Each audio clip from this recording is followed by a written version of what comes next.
Nagsalita na rin si Rob Pelinka kung bakit di umano hindi sila nag-trade on deadline, na may tama din naman sa sinabi niya na bakit ka magte-trade kung hindi naman available yung player na gusto nilang kunin. Hindi rin naman laging trade ang sagot kapag ang isang team nag-i-struggle. Marami din siyang tinawagan at nagbigay ng offer pero walang marquee names ang nasa market, bukod siguro kay Dejounte Murray ng Atlanta Hawks na hindi rin tinrade ng Atlanta. Nagbago din kung sino ang seller na team sa market. Ito nga yung Hornets at Detroit. Walang big names para magbigay ng first rounder ang Lakers. Dalawa lang kasi ang pwede nilang ibigay di umano kung magte-trade sila. Ang 2029 first round pick at yung 2039. So hindi pa sigurado kung may mundo pa nung 2039. Hindi rin worth it na ilaban yung mga asset na natitira sa kanila ngayon para sa deadline. Meron pa kasing off-season kung saan nandun ang NBA draft at yung free agency. Kinausap din niya si LeBron bago yung deadline na ang sinabi nito, focus na lang siya kung sinong player ang nasa locker room at magiging leader na lang siya bilang team captain. Ang binanggit talaga doon ni Rob Pelinka, meron naman mga quality player ang nasa buyout market.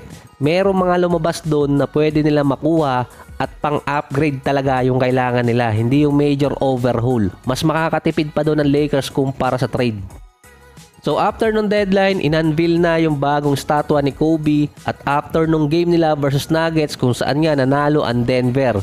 Nasa kanila ang regular season series. Wala doon si D'Angelo dahil sa injury. Si Anthony Davis naman 32 points, 9 rebounds, 3 steals at 4 blocks. Si LeBron nasa 25 points, 9 rebounds at 7 assists. After ng kanilang 3-game winning streak, putol na naman yun, hindi talaga makalagpas at umabot ng 4. 1 game behind na lang sa kanila yung Utah Jazz. Ang Golden State naman, yung mga fans nila dismayado dahil hindi sila nag-trade. Teka, meron pala si Corey Joseph na may kasamang cash consideration at second round pick papuntang Warriors.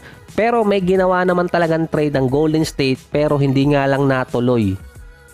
Ito ay sa pagitan ng Warriors at Bulls. Meron silang discussion dun. At ito rin ang player na kinukuha nila, si Alex Caruso. Gusto makuha ng Golden State sa Caruso sa Bulls dahil nga sa kanilang perimeter defense. Ang gusto nga lang ng Bulls na kapalit si Jonathan Kuminga na maganda yung nilalaro ngayon at parang pumalit na rin sa role ni Andrew Wiggins. Nung sinabi yun or binanggit ng Bulls sa Golden State, agad silang sumagot na hindi nila iti-trade si Kuminga. Hindi na rin nila inoffer noon si Moses Moody na sa off-season bibigyan nila ng contract extension. Si Andrew Wiggins, merong mga trade rumor sa kanya na bumagsak nga lang yung value at walang team ang willing na mag-offer ng first rounder papuntang Golden State. Sinabi din ng GM ng Golden State na wala silang makitang deal na magiging malaki ang improvement ng kanilang team. Parang sinabi din ni Rob Pelinka kasi nga walang big name sa market ngayon. Nawala naman ng $11 million or nabawasan na nasa 11 million ang tax ng Golden State. Hindi ko lang sigurado kung lagpas pa rin sila sa tax apron dahil nung ginagawa ko to hindi pa updated yung sport track. Ang rule kasi doon, hindi naman sila pwede mag-sign ng buyout player mula sa market kung lagpas sila sa tax apron. Pero hindi naman sinabi doon na pwede nilang i-sign ang waive or free agent player. May loophole pa rin doon. Ang Golden State, based sa numbers of wins, hindi sa winning percentage, ay 2 games behind pa sa Jazz at 3 games behind naman sa Lakers para pumasok sa top 10.